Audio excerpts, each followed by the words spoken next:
Bonjour,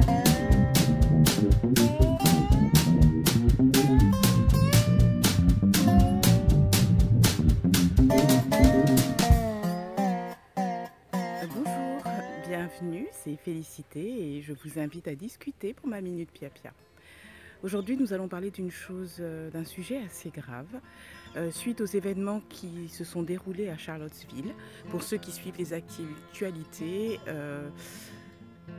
ce fut le plus grand rassemblement de suprémacistes blancs, Ku Klux Klan, néo-nazis, constaté dans le monde occidental au XXIe siècle actuel, au grand jour. Bon, ils avaient pris des espèces de torches hawaïennes, ce qui fait que même le fournisseur de ces torches a dû s'expliquer et dire que nous ne nous associons absolument pas avec les idées défendues par ces groupes-là. Ces torches hawaïennes sont là pour nous rappeler la fête, la joie, l'amitié et non pas les valeurs de haine, de séparation et d'ignorance qui ont été brandies par ces jeunes gens, parce qu'en majorité il s'agissait de jeunes gens, ce qui est encore plus, je dirais, intéressant à noter si on veut voir les choses de ce point de vue-là. Intéressant pourquoi?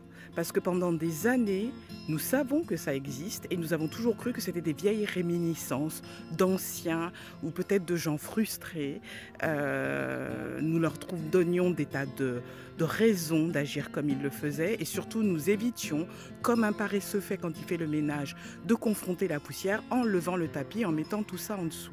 Eh bien, ces jeunes gens sont sortis pour nous rappeler que c'est une jeunesse, que c'est quelque chose qui normalement va vers l'avenir, qui nous rappelle ces vieilles valeurs horribles au relent méphitique de racisme, d'antisémitisme, de sexisme et de séparation. Il y a un mignon papillon blanc qui vient de passer pour me dire « Félicité, calme-toi ». Alors, déjà, je suis bouleversée par ce qui s'est passé parce qu'un de ces manifestants a pris sa voiture et a trouvé super sympa de foncer dans la foule des contre-manifestants, des gens qui étaient venus dire non.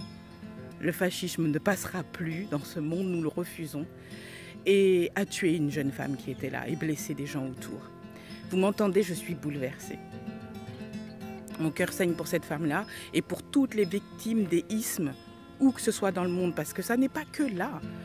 Des Noirs ont été tués par des flics un peu partout dans le monde et d'autres, des femmes ont été tuées par leurs époux sans que personne ne lève le doigt, défendues par une justice machiste, etc.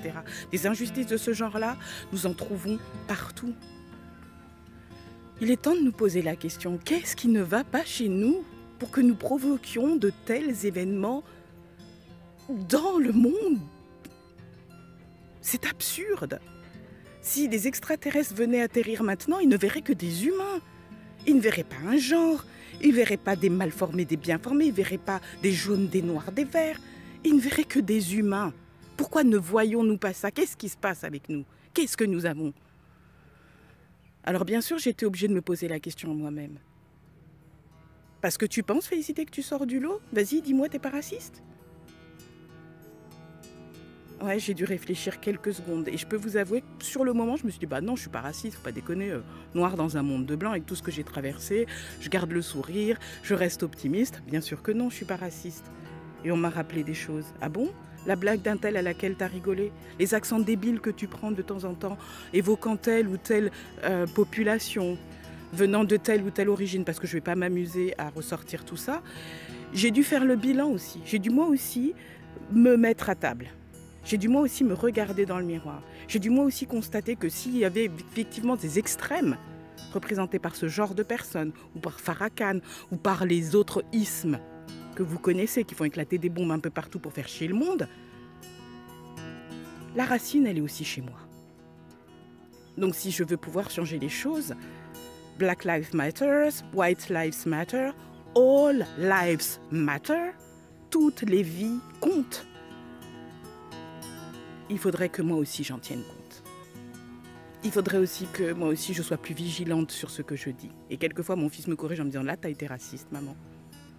Il faudrait que moi aussi je fasse attention à ce qui me passe par la tête aux choses qui me paraissent naturelles et qui ne le sont pas. Prendre un accent chinois quand on va aller acheter du riz cantonais, prendre un accent portugais quand on fait le ménage, prendre un accent créole soi-disant quand on parle d'une aide-soignante dans un hôpital. Toutes ces choses-là, je les ai faites. Et bien d'autres, pire encore peut-être.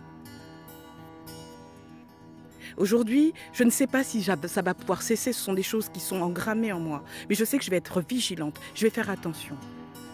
Alors je vous demande juste ça. Nous refusons le racisme à l'extérieur. Peut-être pourrions-nous commencer par le nettoyer à l'intérieur. Que ça commence par nous. C'est comme ça qu'on va changer le monde. Alors je vous invite, moi je commence, j'ai déjà commencé il y a quelque temps.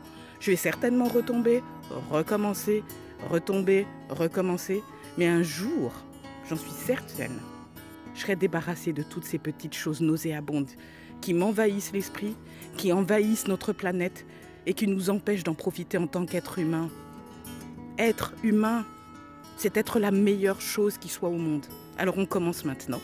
Et voilà, c'était mon pia-pia du jour. Excusez-moi pour le ton. J'ai vraiment été bouleversée par beaucoup de choses. Ça a été le pompon, mais il y en a d'autres. Il y en a eu beaucoup, beaucoup, beaucoup. Je me disais toujours que je ne dirais rien et là, je l'ai fait. Voilà. Je vous souhaite le meilleur, bien sûr.